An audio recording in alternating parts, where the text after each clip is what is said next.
আলোকে শুধু একটা পত্রিকা মনে করি, এইটা আমাদের দেখবার ভুল। প্রথম আলো হলো বাংলাদেশে এমন একটি প্রতিষ্ঠান, এমন একটি এজেন্সি যে একটা প্যারালাল রাষ্ট্র। আবার বলছি, প্রথম আলো একটা প্যারালাল রাষ্ট্র। এই কারণে একটা রাষ্ট্রের যেরকম অনেকগুলো উইং থাকে, যে উইং গুলো তাকে ফাংশন করে, প্রথম আলোর এমন কোন উইং নাই যে উইং সে মেনটেন করে না। পত্রিকা এটা তার একটা ভার্সন, কিন্তু আপনি দেখেন না, এই পুরো গত 15-17 বছরে ফ্যাসিবাদের বয়ান নির্মাণে সব থেকে যে ন্যারেটিভ নির্মাণে যে সাহায্য করেছে এই টুয়েতে, সেটা প্রথম আলো। 100টা প্রমাণ দিতে পারবো সামনে বসে, এখন আমাকে সময় দিলে একদম তার কোটা আমার ফোনে আছে, আমার ফোনে সব যে সে কি রিপোর্ট করেছে সবগুলো আছে। কিন্তু আপনি ভাবেন, হওয়ার কথা হচ্ছে যে এখন তো সে ভয় থাকার কথা, সে তার এই যে ফ্যাসিবাদের সে আপনি ভাবেন তারা খালেদা জিয়াকে নিয়ে নিউজ করেছে। এই আজকেও দেখলাম যে বসুন্ধরার কাছে খালেদা জিয়ার কনসেন্ট নিয়ে 100 কোটি টাকা পেয়েছে তারেক রহমান, হেডলাইন। এখন এই যে বিএনপিকে ভিলেনাইজ করে তোলা, এইটা কি আসলে বিএনপি করেছে, অথবা বিএনপি এটার বিরুদ্ধে মামলা করেছে? মামলা কিন্তু করে নাই। এখন এরকম একটা তো কথা আমি আপনাকে শুধু কেন বললাম, আপনি প্রথম আলোকে বুঝতে হলে আমি অনেক আগে একটা টকশোতে একটা শব্দ ব্যবহার করেছিলাম, আজকে আবার বলি, এটা হলো প্রথম আলো সিনড্রোম। প্রথম আলো সিনড্রোম হলো, আপনি ভাবেন সে সরকার পরিচালনা করে গত 2 বছর আগে, সম্ভবত 21 বা 22-এ প্রথম আলো তার প্রথম পেজে শেখ হাসিনার জন্মদিন উপলক্ষে, যদিও ওটা স্পন্সর ছিল, সম্ভবত বিজ্ঞাপন ছিল, তার জন্মদিনের শুভেচ্ছা চেপেছে 1 পৃষ্ঠা জুড়ে। এইটা কি কোনোদিন আপনি বুঝাতে পারবেন? এটা যদি খালেদা জিয়ার হইতো তো এটা সে ছাপতো। এ ব্যাপারে একটা ব্যাখ্যা তারা করে, এটা নিয়ে আমরা কথা বলবো না। দেখেন সে কি ছাপবে কি ছাপবে না, সে কাকে ভালো বলবে কাকে ভালো বলবে বলবে না, এইটা নিয়ে আমাদের কোনো কথা থাকতে পারে না। কারণ প্রত্যেকটা মিডিয়া এজেন্সি নিজস্ব ন্যারেটিভ থাকে এবং তার স্বাধীনতা আছে। কি কিন্তু তার যেটা স্বাধীনতা নাই, একজন নিরপরাধী মানুষকে জঙ্গি বলে তার জীবনকে শেষ করে দেয়া, তার স্বাধীনতা নাই। যে যে অপরাধ করে নাই, এই অপরাধ হিসেবে তাকে ন্যারেটিভ নির্মাণ করে তাকে অপরাধ হিসেবে জীবন ধ্বংস করে দেয়া। প্রথম আলো কোন নিউজ কভার করবে, কোন নিউজ কভার করবে, এটা নিয়ে আমার কোনো কথা বলার থাকতে পারে না, কারণ এটা তার প্রাইভেট পলিসি, যে তার পলিসিতে মতো নির্মাণ করবে। কিন্তু আমার কথা হলো, যে জঙ্গিবাদে সংশ্লিষ্ট ছিল না, আপনি তাকে জঙ্গি বলে বলে বলে বলে বলে বলে একটা ঘটনা আজকে বলে খারাপ শেষ করে শুধু একটা। আমাকে গতকালকে শাপলা চত্বরে শহীদ হয়েছেন বুয়েটের শিক্ষার্থী রিহান, তাকে নিয়ে পরশু বুয়েটের সিএসসি ডিপার্টমেন্টে শোক সভা এবং দোয়া মাহফিল হয়েছে, সেখানে আমি ছিলাম। তার বোন এখন নর্থ সাউথের টিচার। আমাকে তার বোন গতকাল রাতে 2টো লিঙ্ক পাঠিয়েছেন প্রথম আলো। সেটা হলো 2013-তে শাপলা চত্বরে যে শহীদ রিহান মারা গেলেন, মানে শহীদ হলেন, তাকে হত্যা করা হলো, সেই সময় প্রথম আলো কি নিউজ করেছে সেই লিঙ্কটা।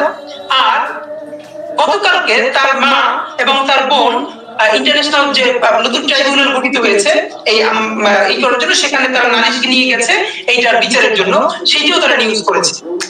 দেখেন রেহানের মা বলছে বক্তব্যে, যেটা সকল টিভিতে এসেছে, আমাদের কাছেও আছে, রেহানের মা বলছে আমার ছেলে 5 তারিখের আগে যে আন্দোলন হয়েছে হেফাজতে, সেইটার প্রতি সংহতি জানাতে গিয়ে সে আগেও গিয়েছে, তাকে রামদা দিয়ে কোপ দেওয়া হয়েছে, সেই জখম হাত নিয়ে সে বুয়েটে এসেছে, তার বন্ধুরা বলেছে। 5 তারিখ এই জনতার আন্দোলনে অংশগ্রহণ করতে গিয়ে তারপরে সে আবার হত্যাকাণ্ডের শিকার হয়েছে। একবারও সে বলে নাই যে আমার ছেলে এই আন্দোলন দেখতে গিয়েছিল, সে অ্যাডভেঞ্চারাস ছিল, সে মারামারি দেখতে গিয়েছিল, তারপরে মারা গিয়েছিল। সে বলেছে আমার ছেলে এই আন্দোলনের প্রথম থেকে ছিল, তারপরে সে আবার আন্দোলনে গেছে এবং সে শহীদ হয়েছে। 2013 তারিখে 6 মে প্রথম আলো নিউজ করেছে, যেহেতু এটা বুয়েটের ব্যাপার, এটা যদি লেখে বুয়েটের কেউ আন্দোলনে শরীক হয় তাহলে খুবই এলিটপনা নষ্ট হয়ে যায়, সুশীলপনা শাহবাগীপনা। প্রথম আলো নিউজ করেছে তার মা নাকি বলেছে যে আমার ছেলে খুবই অ্যাডভেঞ্চার প্রিয়, তাই সেখানে দেখতে গেছে যে ওখানে মারামারিতে কি হচ্ছে, এরপরে সে গুলি লেগে নিহত হয়েছে। অথচ রেহানের মা সেদিনও বলেছে আমার ছেলে অ্যাডভেঞ্চার প্রিয়, কিন্তু আমার ছেলে সেটা দেখতে যে আমার ছেলে সে আন্দোলনে গেছে এবং সে শহীদ হয়েছে। আপনি ভাবেন তাহলে সেই নেগেটিভ তার মায়ের বক্তব্য যে সে মিথ্যা রিপোর্ট করেছে, সে কি সরি বলেছে, সে কি ক্ষমা চেয়েছে? এখন আমার কথা হলো, প্রথম আলোর অফিসের সামনে যেটা হলো, আমি সেটাকে মূল্যায়ন কিভাবে করছি, দুটো ব্যাপার। আপনি জানেন বিবিসি সিএনএন এর অফিসের বিপরীতেও জনগণ প্রোগ্রাম করে, প্রোটেস্ট করে, শান্তিপূর্ণ অবস্থান করে।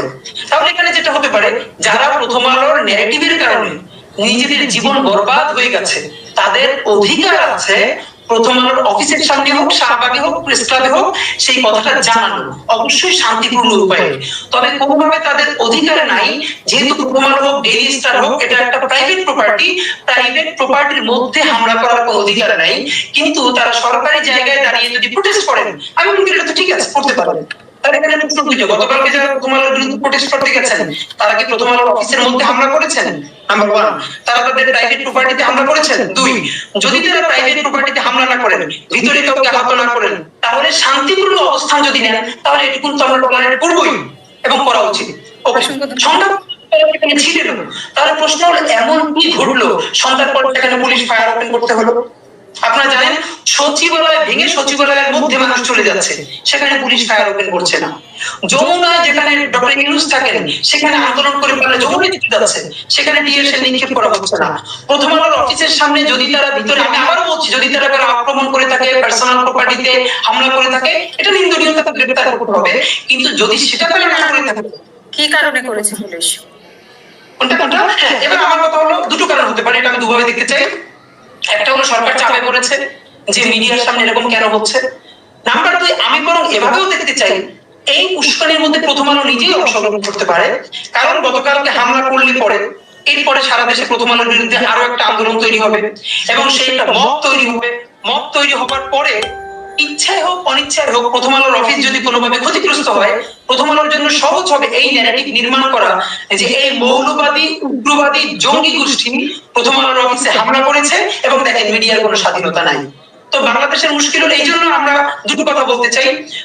এবার যেটা আরেকটা যেটা হচ্ছে, দেখেন আফসোসের ব্যাপার, এই যে যারা আন্দোলনে গেছে এদের মধ্যে একজন মানুষ খুঁজে পাচ্ছে না, যারা প্রথম আলো কিন্তু মামলা করছে। আমাকে প্লিজ এক মিনিট শেষ করছি। আমি বরং বলতে চাই প্রথম আলো ডেইলি স্টার সুনির্দিষ্টভাবে, যেহেতু অনেক মানুষের জীবনে জঙ্গি তকমা দিয়ে বা বিভিন্ন ন্যারেটিভ নির্মাণ করেছে, যার কারণে তারা ক্ষতিগ্রস্ত হয়েছে, প্রথম তাদের উচিত ছিল একদম সেই ডকুমেন্টেশন নিয়ে আদালতে মামলা করা যে প্রথম আলো বা ডেইলি স্টার আমাদের বিরুদ্ধে এই প্রোপাগান্ডা সিস্টেমেটিকলি চালিয়ে আমাদের জনজীবন, সামাজিক জীবনকে ধ্বংস করে দিয়েছে। এইটা উচিত ছিল প্রথম কাজ, এটা এখন পর্যন্ত আমি কাউকে দেখি নাই। দ্বিতীয় কাজ, তাদের প্রোটেস্ট অব্যাহত থাকা শান্তিপূর্ণভাবে দরকার। যারা প্রোটেস্ট করছেন এখানে শান্তি শৃঙ্খলা বজায় রাখা তাদেরই দায়িত্ব। এবং আমি আইন শৃঙ্খলা বাহিনীর মধ্যে যেটা ব্যাপার, তারা যদি একটা জায়গাকে কন্ট্রোল করে দেয় যে ভাই তোমরা এখানে থেকে সারাদিন চিল্লাপাল্লা করো, সমস্যা নাই, তোমরা অফিসে কিন্তু কোনোভাবে ইন করতে পারবে না, তাহলে আন্দোলন করতে করতে তারা এমনিতেই টায়ার্ড হয়ে যাবে। তাহলে হলো কি, প্রথম আলোর ব্যাপারে তারা প্রতিষ্ঠ করতে পারলো, প্রথম আলো সিকিউর থাকলো এবং সরকারও সিকিউর থাকলো, তো ওপেন ফায়ার ওপেন করতে হবে কেন? আমি তো মনে করতেছি যে এটা এক ধরনের উস্কানি, যে ফায়ার ওপেন করা এবং আরো বৃহত্তর মব তৈরি করা। এবং সর্বশেষ আমি যেটা বলতে চাই, দেখেন একজন ইতিমধ্যে বলেছেন যে মিডিয়া পলিসি নাকি পরিবর্তন করা যায় না। ভাই, বাংলাদেশে কোন পলিসি আছে খুনি হাসিনা, ফ্যাসিস্ট হাসিনা এরকম ছেড়ে পালিয়ে যাবে? ভাই, পলিসির জন্য মানুষ না, মানুষ এবং রাষ্ট্রের জন্য পলিসি।